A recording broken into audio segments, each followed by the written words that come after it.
ଉପରକୁ ଆମେ ଯାଇପାରିଲୁ ନାହିଁ। ଛାତର ସେ ଯୋଉ ପାହାଚ ଶେଷ ପର୍ଯ୍ୟନ୍ତ ଲୋକ ବସିଛନ୍ତି, ପାଦ ପକେଇବାକୁ ଜାଗା ନାହିଁ। ଆମେ ସିଢି ପାହାଚରେ ଅପେକ୍ଷା କଲୁ। ଆମ ଭିତରୁ ଜଣେ କେହି ଭାଇ ତାଙ୍କୁ ବାଟ ଛାଡି ଦିଆଗଲା, ସେ ଗଲେ ନିମନ୍ତ୍ରଣ କଲେ। ଆମେ ସତ୍ସଙ୍ଗରେ ତା ଭିତରେ ବସି ପାରିଲୁ ନାହିଁ।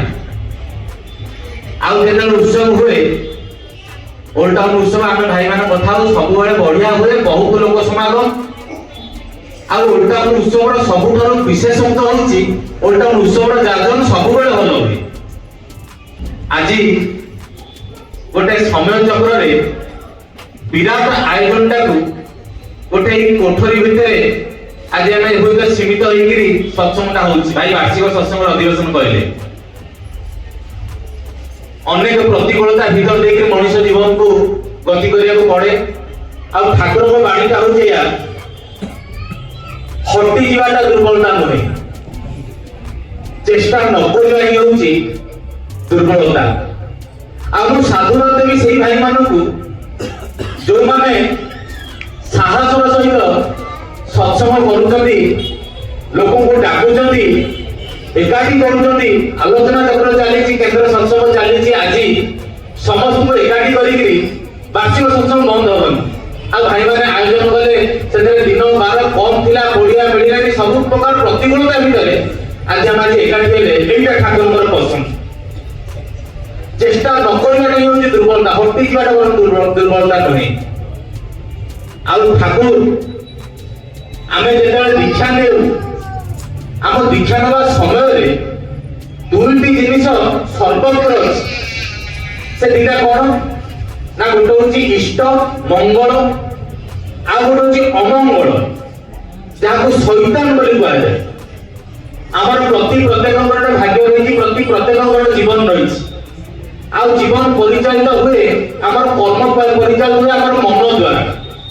ଆଉ ଯେତେବେଳେ ଆମେ କିଛି ଭୁଲ ତ୍ରୁଟି କରୁ, ସେଇ ଶୈତାନ ରୂପୀ ବୁଦ୍ଧି, ସେଇ ଶୈତାନ ରୂପୀ ଝୁମ୍ ଆମକୁ ପ୍ରବର୍ତ୍ତାଏ, ଆମକୁ ବିପଦରେ ପକେଇବା ପାଇଁ।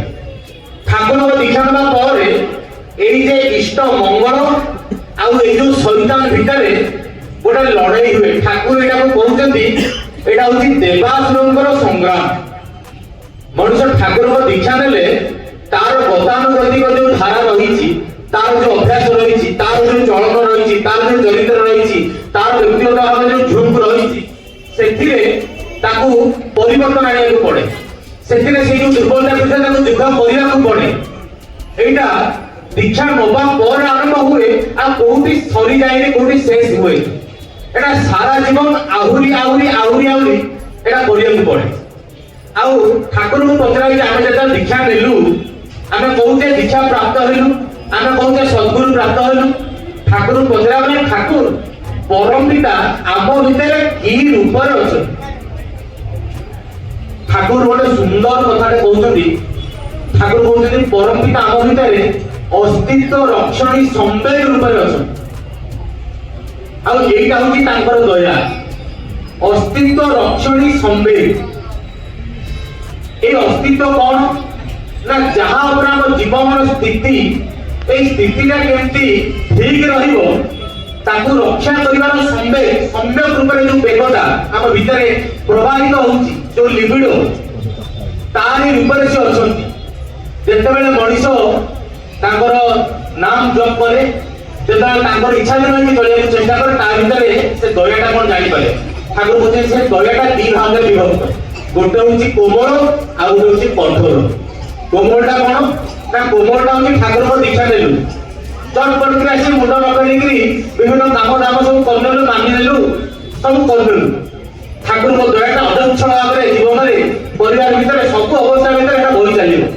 ଆଉ ଟିକେ ରହିଛି, ଆମେ ଟିକେ ଅମାନିଆ, ଜାଣିବୁ ବୁଝିବୁ କିଛି କରିବୁନୁ, ନିଜର ଦୋଷ ଦୁର୍ବଳତାକୁ ପାଳି ପୋଷିକି ରଖିବୁ। ସେଇଠି ହଉଛି କଠୋର। ସେଇ ଯୋଉ କଠୋର, ସେ କଠୋରତା ଠାକୁରଙ୍କର ଜୀବନରେ, ମାନେ ଠାକୁର ଆମ ଜୀବନରେ ଏମିତି ଅବସ୍ଥା ସୃଷ୍ଟି କରିବେ, ମଣିଷ ମାଟି କାମୁଡ଼ିକି ଚାଲିବନି, ହଗି ହଗିକିରି ସେ ଯାଇକି ତାର ସେଇ ସତ୍ୟ ଧର୍ମ ନ୍ୟାୟ এই পথକୁ ଆସିବ, ନିଶ୍ଚୟ ଆସିବ। এইটা ঠাকুরଙ୍କ জগত। আমি